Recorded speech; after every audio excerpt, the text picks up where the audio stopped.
Assalamualaikum warahmatullahi wabarakatuh. Bismillahirrahmanirrahim. Haram menikahi perempuan yang masih milik orang. Tanpa seperti itu tidak bisa. Dan masih banyak lagi kepentingan tentang aspek. Jadi problem sekarang adalah banyak mufassir yang hanya mengartikan dari ijma. Itu bahaya sekali. Jika ada orang yang menikah secara mutlak, itu kan mirip kayak transaksi zina. Mereka berdalil famastamtakum bihi minna fa'atuhunna ujurahum. Perempuan yang sudah kamu nikmati, yang penting kamu bayar. Terjemahnya seperti itu. Karena ujur itu jamaknya ujroh. Itu fatal sekali. Padahal ayat itu begini, setting siakul kalamnya atas berusulnya. Ini sekaligus, memang saya sengaja ngaji dengan tema yang berat untuk penghormatan pada yang ngaji. Kalau temanya ringan kan kayak TPG. Begini ya, sebab usulnya begini. Wal muhsanatun minan nisa yang awal juz 5 ya, kita santai aja, yang awal juz 5 ya. Itu sebetulnya maktuf, diatafkan pada ayat hurrimat alaikum ummahatukum wa banatukum wa akhwatukum wa ammatukum wa kholatukum wa banatul akhi wa banatul.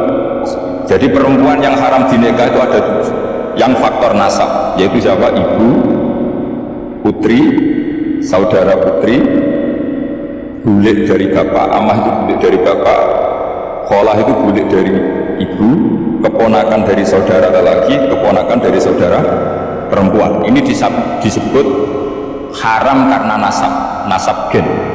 Kalau orang Jawa bilang hanya 4 karena ngitungnya bulik baik dari bapak maupun ibu. Kalau orang Jawa bilang kan bulik terus keponakan dihitung 1. Padahal ada keponakan dari saudara lelaki, ada keponakan dari saudara apa?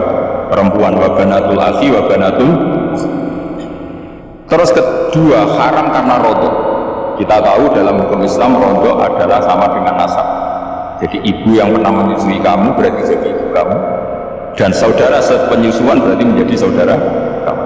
Ini disebut wa ummahatukum allati arda'nakum wa akhwatukum minar. Terus ketiga, haram karena musyawarah, karena besanan. Jadi pagi ini misalnya saya nikah dengan Sri, bilang qabil tu nikah wa taswijah bil madmakur. Setelah nikah dengan Sri ini otomatis ibunya dia menjadi mertua. Otomatis haram saya apa? Nikah. Ini namanya haram karena musyawarah. Atau kamu punya anak Zaid. Zaid pagi ini akad dengan Sri. Berarti Sri adalah menantu Anda. Otomatis haram bagi Anda. Itu namanya haram karena musyawarah, karena bisana.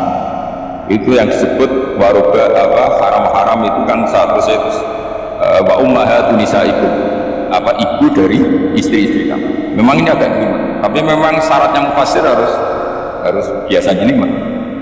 Jangan hanya nyari partai ayat-ayat untuk kepentingan partai. Wah, itu ngeri. Kacau Quran dipakai kampanye. Terus itu berarti sudah 3 kan? Haram karena nasab, karena rodok, haram karena musyawarah.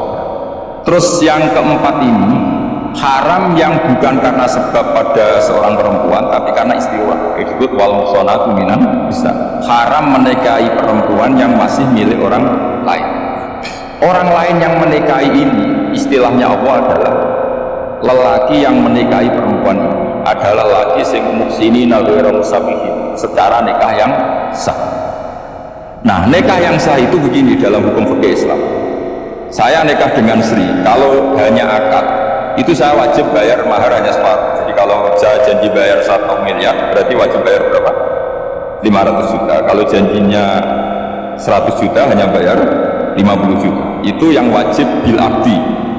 Nanti wajib sepenuhnya nunggu bil jima. Kalau ada hubungan intim baru wajib 100%. Jadi kalau ada di Jawa nikah dengan seperangkat alat sholat itu yang atasannya tok itu wajib karena akad. Nanti bawahnya nunggu setelah hubungan apa? Intim. Nah, ini hukum Quran, bukan hukum saya. Makanya kan wa in talaqtumuhunna min qabli an tamassuhunna, terus panis huma faradtum, hanya wajib bayar setengah. Nah, perempuan yang sudah diajak hubungan intim itu kata Allah fa'atuhunna ujurahun, maka wajib kamu bayar penuh. Jadi ayat itu tentang perempuan yang sudah dinikah, kita harus bayar berapa? Harus bayar berapa? Ini penting saya utarakan. Nah, problem kita sebagai orang Indonesia ini juga problem Pak On, problem semua kiai. Mahar di Indonesia itu nggak bisa dibahas di Quran karena keterlaluan, kecilnya itu keterlaluan. Saya ini kan kiai, sering ngangkatkan itu sampai gosip seperangkat alat sholat itu ngawur sekali. Ini mbak harus nggak mau. Jadi saya provokasi minimal itu ya berapa? 100 juta berapa? Pantasnya berapa? Pantasnya berapa? 10 gram itu berapa nilai? Kan 1 gram 500.000 baru 5 kali ya sembilan ya 10 gram. Quran itu bayangannya gini sambil latihan yang hafal biar nanti jangan dapat beasiswa karena hafal tapi nggak jelas hubungannya. Quran itu bayangannya gini, ini nggak mungkin Quran ini bisa dibaca di Jawa. Wa in aradtum mustibdala zawjin makana zawji wa ataitum ihdahunna intaran fala ta'khudhu minhu syai'an. Jika kamu nikah sama seorang perempuan kemudian kamu cerai, maka mahar yang sudah kamu berikan jangan ambil lagi. Karena mahar di Arab itu mahal 100 juta, kadang mobil Alfa, kadang GMC. Sehingga setelah menceraikan itu kebayang menarik. Kok enak dulu saya memberikan itu kan dapat servisnya, sekarang sudah saya cerai saya tarik. Kalau mahar di Indonesia kan seperangkat alat semua. Jadi nggak kebayang ada kalimat fala ta'khudhu minhu jangan ambil lagi. Kebayang ngambil aja enggak? Apalagi kalau nikahnya sudah 2 tahun kan sudah lusuh sudah. Tapi kalau di Arab itu kebayang karena mahal. Makanya orang Arab suka nikah orang Indonesia karena murah. Jadi bahasa kintoron itu harta yang nggak ternilai. Wa ataitum ihdahunna kintoron. Yang nggak ternilai, mahal. Itu pernah saya hitung, ada yang mahar 400 juta, ya sekira-sekira. Nah makanya setelah dicerai Allah memperingatkan setelah kamu kasihkan ya jangan minta lagi. Kenapa kepikiran minta? Karena jumlahnya besar. Kalau di Indonesia kepikiran nggak minta, nggak kepikiran, saking kecil. Seperangkat alat sholat kadang 1 juta. 1 juta itu setelah hubungan intim sebelumnya yang wajib hanya 500. Itu kan nggak kebayang. Makanya susah ngartikan Quran di Indonesia, kadang susah karena kadang terlalu. Itu pernah Sayyidina Umar radhiyallahu anhu pernah bilang begini, wahai para perempuan, mahar itu jangan mahal-mahal, kasihan para lelaki. Itu ada perempuan alimah, orangnya alim. Itu usul langsung gini, ya Amirul Mukminin, laisa dzalika laka ya Amirul Mukminin. Faqad qala ta'ala wa atiikum ihdahunna qintar. Kamu hanya seorang Amirul Mukminin, tidak berhak bikin aturan pembatasan mahar. Allah saja tidak batasi, kenapa kamu batasi? Sehingga dulu yang namanya nikahnya Sulaiman Agung atau Jamaluddin siapa atau kalau hadiah sampai tas mahal, kan dari bahasa Arab muntas, muntas itu istimewa, mahal itu dia punya istri yang sangat dicintai, dikasih hadiah muntas mahal, silat Jawa jadi apa? Tas mahal itu awal mujidulil apa? Itu kalau cerai kan kepikiran minta lagi, dikasihkan yang baru. Tapi kalau di Indonesia itu tidak mungkin karena apa tadi? Seperangkat alat. Begitu nyari yang murah. Yang bagus pitanya, bosnya. Maka nggak mungkin kita maknani Quran tanpa mengenal yang nama asbabin. Karena makna ayat itu bisa kacau kalau kita tidak tahu asbabin. Yaitu kayak tadi makna fa'ina matwalu fasamma wajh. Itu maknanya kan kamu menghadap mana saja, boleh saja di sana itu nyawa.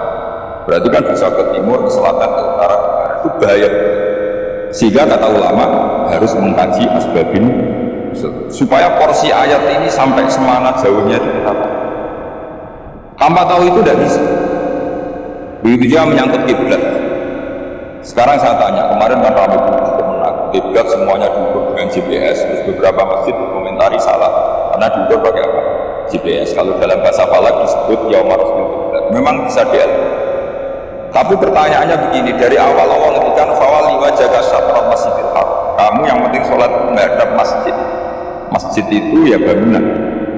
Sehingga kata Ibnu Abbas yang diriwayatkan banyak ulama mengatakan al-Ka'bah kiblatun li ahli masjid wal masjid kiblatun li ahli haram wal haram kiblatun li ahli masyriq wal maghrib. Jadi kalau orang di dalam masjid kiblatnya harus Ka'bah. Di luar masjid kiblatnya asal bangunan Masjid Haram. Tapi di luar sini kayak di Indonesia boleh semua tanah. Kenapa begitu? Kata Ibnu Abbas karena Quran turun di lisanin Arabiyyin. Jadi kalau orang Jogja kalau mau ke Jakarta arahnya kemana? Barat. Itu sebetulnya ketika Anda ke barat itu persis Jakarta, apa bisa saja pasnya itu Pangandaran. Tapi orang itu akan bilang kalau ke barat ya ke selatan. Meskipun presisi Anda tepatnya di tangan. Nah kiblat seperti itu, asal orang menghadap ke barat itu orang sudah bilang ke nggak usah sedetail misalnya harus pas Ka'bah. Saya pernah debat sama tim ahli Kemenang, nggak bisa Gus, sekarang ada jebel harus tepat Ka'bah. Terus saya bilang gini, kalau teori Anda benar berarti semua masjid luasnya maksimal 16 meter, Ka'bah itu luasnya hanya 16 meter, berarti masjid Ulil Albab yang pojok sana sama pojok sana kira-kira itu ya sudah tidak kena Ka'bah. Kalau harus tepat Ka'bah itu kan diameternya hanya 16 sama 18, berarti semua masjid kalau ingin tepat Ka'bah harus pas 16. Kalau terlalu luas pilihannya harus cekung, kan jadi aneh. Makanya saya itu sering bangun dulu, saya ini biasa debat fikih kalau di tradisi pesantren namanya Basul. Saya punya teman yang paling kurang ajar, yang paling saya kenang dalam padang sejarah. Dulu itu kalau debat fikih ya seru. Kalau aturan fikih kan gini, soft paling baik kan soft pertama, baru kedua, baru ketiga. Yang paling keren kan soft awal, soft. Terus teman saya bilang gini Pak, ya kalau gitu gini aja Gus, desain masjid itu memanjang utara selatan, biar semuanya soft awal. Gara-gara didesain begini kan ada soft 2, soft 3. Apa susahnya kita bikin mulai awal supaya masjid memanjang utara selatan, supaya semuanya soft. Ya kalau ada hukum ya diimplementasikan dalam desain bangunan katanya. Itu kan kacau. Terus akhirnya saya jawab, lalu setelah begitu yang paling afdol siapa? Yang dekat imam. Ya sudah, bikin cekung saja kalau gitu. Artinya gini, beragama itu yang sehat. Jadi beragama itu berdasar riwayat. Pernah ada ulama yang itu Madinah menghadap Ka'bah itu ya tidak pas. Pernah dihitung pakai GPS. Kiblat Madinah ke Ka'bah itu ya tidak seperti yang pernah dianjurkan kemana. Karena apa? Agama ini mengikuti bilisanin Arabiyin. Seperti jenengan ini. Semua ini istilahnya apa? Menghadap Ka'bah. Padahal ada yang tidak sana kan? Semuanya ngaji sama siapa? Yes. Istilahnya bertatap muka. Memangnya kita butuh. Ini bahasa. Jadi seperti ini semua namanya apa? Berhadap. Padahal ada yang agak samping. Ka'bah juga gitu. Ini ada se-ekstrim yang dibayangkan orang. Cuma kalau bisa tepat, ya kita harus. Tapi tetap saja tidak perlu 16 meter. Fa'aina ma tuwallu fakamma wajhuhu, itu artinya menghadap. Menghadap itu menghadap arah. Makanya Allah tidak ada fawal liwajhaka nahwal Ka'bah, fawal liwajhaka syatrul masjid. Jadi ini penting saya utarakan supaya kita familiar dengan istilah-istilah Quran. Istilah Quran itu gampang. Nah, kalau kita kaji, problem kita tidak pernah mengkaji. Jadi semuanya asing. Kalau kita mengkaji, gampang sekali. Saya punya sekian cerita betapa pentingnya mengkaji. Harun ar-Rasyid itu dinasti Bani Abbasiyah, itu pinter sekali.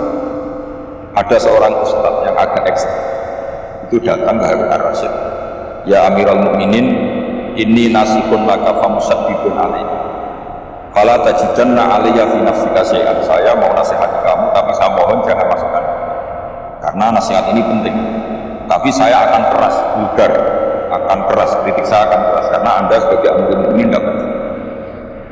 Apa kata Amirul Mukminin Harun ar-Rasyid? Uskut ya Ustaz. Sebagai riwayat uskut ya Jahil, kamu itu Ustaz bodoh, tidak usah banyak omong. Terus ditanya, kenapa saya bodoh? Terus dibacakan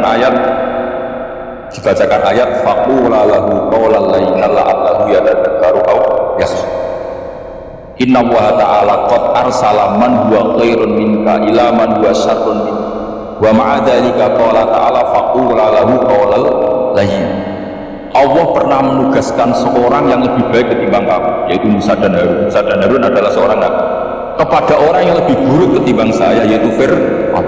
Itu saja etikanya faqula lahu qawlan layyinan. Kamu kalau ngomong yang halus, yang baik, yang berperadaban, kok kamu sama saya mau kasar? Akhirnya ustaznya ternyata pinter kamu, ya pinter aku. Jadi semudah.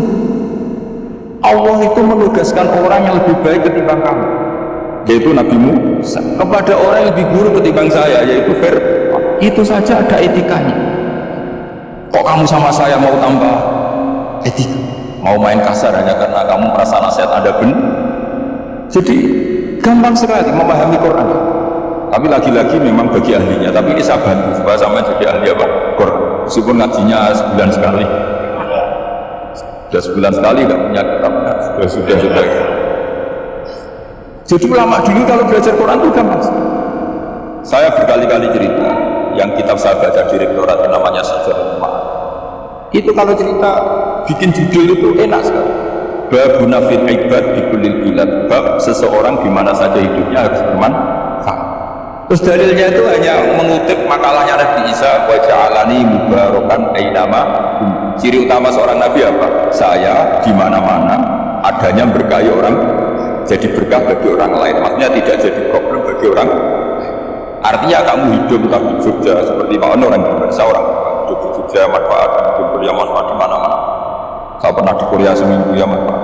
Saudara kita TKI yang di Korea manfaat di sana bikin masjid.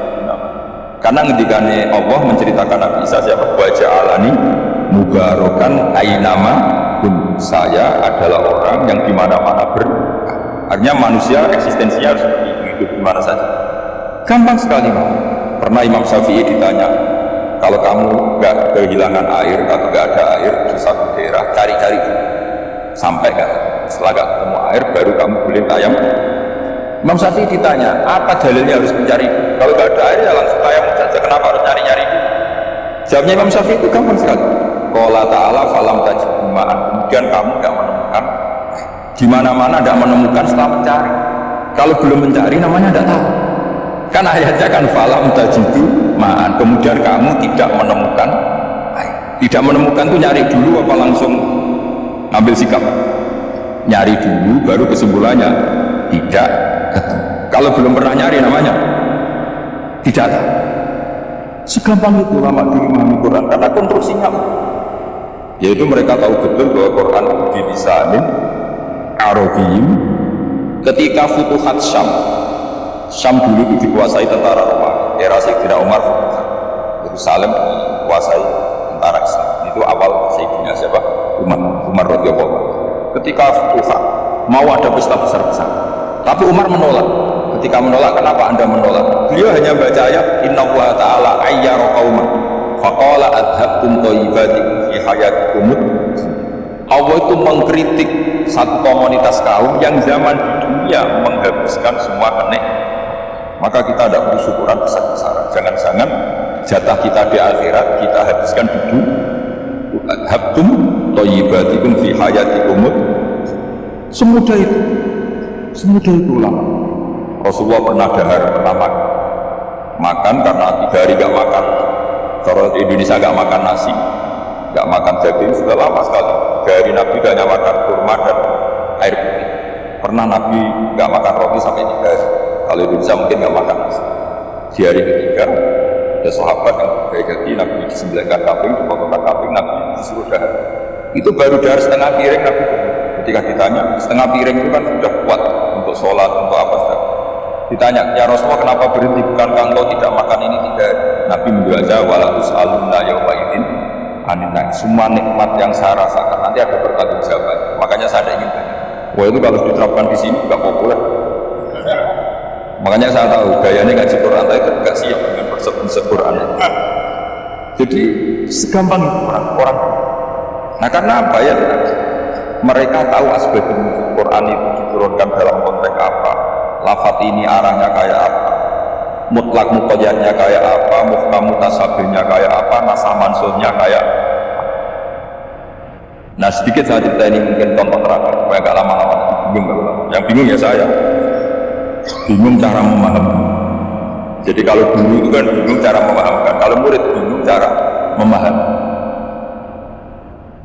Gak tahu tingkat kebingungannya sama. Kalau guru itu bingung cara maka kalau murid bingung cara, jadi ini pertemuan 2 kelompok bingung. Jadi yang satu bingung cara memahamkan, yang satu bingung cara. Kalau orang ekstremis bingung cara merusak suasana, itu enggak benar. Ada loh. Rasulullah itu anak nabi. Itu paling pusing yang ada di orang-orang yang ekstrem. Karena apa? Cara berpikir itu lompatannya itu enggak tertib. Jadi nabi itu cara berpikir itu kecerdasan nubuah. Sementara orang ekstrem cara berpikir itu kecerdasan nafsu, bukan kecerdasan manusia. Kalau manusia masih baik nafsu. Misalnya begini, kalau dalam tradisi nubuah, saya dengan Pak Onu berteman mulai tahun 2000. Itu kalau Pak Onu bertamu ke saya, harusnya ada saya tak kasih makan, karena sudah dekat. Tapi kalau kenalan baru itu dikasih makan, bisa ngomong. Jadi Nabi itu perilakunya agak unik. Akhirnya ada orang yang cara berpikir dangkal, ya Rasulullah ini tidak fair. Yang iman lama ada di servis, yang iman baru. Cara berpikir Nabi begini, seorang Ansor itu kan sering memberi Nabi. Perjuangannya Nabi ditopang orang apa? Ansor. Donatur lah, kira-kira orang Ansor itu donatur itu keren, karena donatur itu artinya al-yadul ulya khairun min al-yadis. Sehingga ketika Nabi sudah menguasai negara, menguasai Mekah Madinah, sudah itu orang Ansor itu enggak diservis.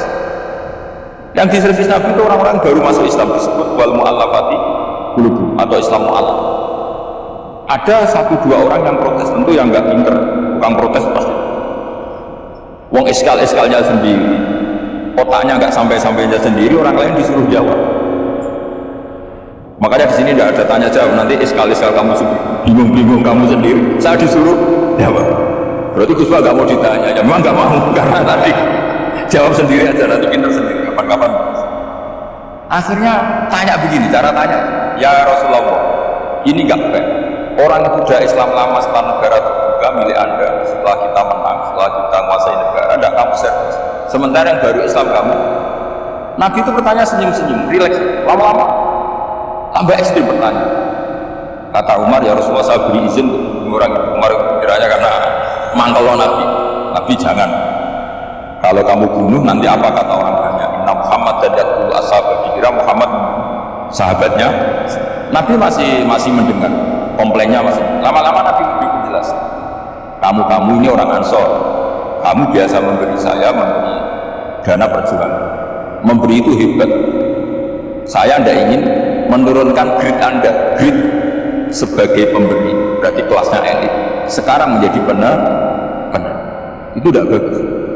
Itu betapa Rasul ini namanya kecerdasan nubuah. Kalau orang biasa memberi, biar memberi saja.